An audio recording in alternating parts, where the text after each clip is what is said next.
I still remember the first day on Planetside 2, when I chose WoodMan server and Vanu faction. I also was a bit feverish, so you know it's a good combination. Reminiscing about olden days. It's just like dunking your head into a bucket full of ice water. Only water is replaced by sweat and tears, and ice is replaced by vomit and blood.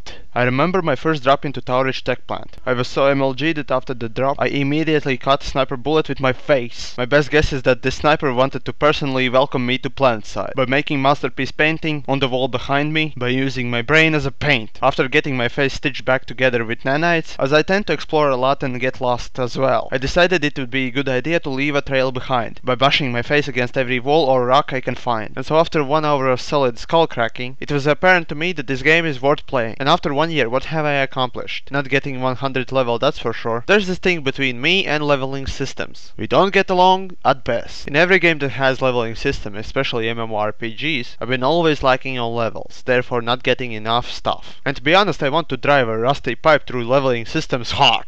And I really hate the idea that the person who farms the most gets the most stuff. Honestly, that's just unfair to people like me. Especially me. And in my mind, there should be a award for protecting your teammates by just standing there and getting shot, or ripped to shreds by yet another aircraft. Or perhaps there should be a award that gives you XP for taking a dump in nearby bush. But wait, there could be more popular award, being a major dick. Take this instance for example. One happy day I chose to fly around with my aircraft, so I spawned it from my warp gate at Indar on Canyon side. And just as I exited warp gate, I was greeted by General Asshole and his band of fuckwits, carrying busted lock-ons. And I was skinned alive easier than getting jail time in Germany by shouting out Adolf Hitler in the middle of the street. Also, it's worth mentioning that these guys were from Terran Republic, and ever since then I hold them as dick faction. And yet with all due respect, Terrans are pretty good fighters. Only, you know, they are dicks. But hey, when I started to play this game on WoodMan at least, everyone was shouting that NC had OP weapons, although their snipers were more retarded than blonde bimbo behind the wheel. Anyways, I remember the day when devs changed the flashbike's physics, and everyone was saying that flashbike was too easy to flip. But when I tried it, I didn't feel a difference. My best guess is that I'm used to very bumpy roads, because you know, I live in Latvia. And still there is one thing I don't really like in this game. Comparing to Counter-Strike or Half-Life, infantry movement in Planetside 2 is way off. I feel as if my character has poles stuck up his ass.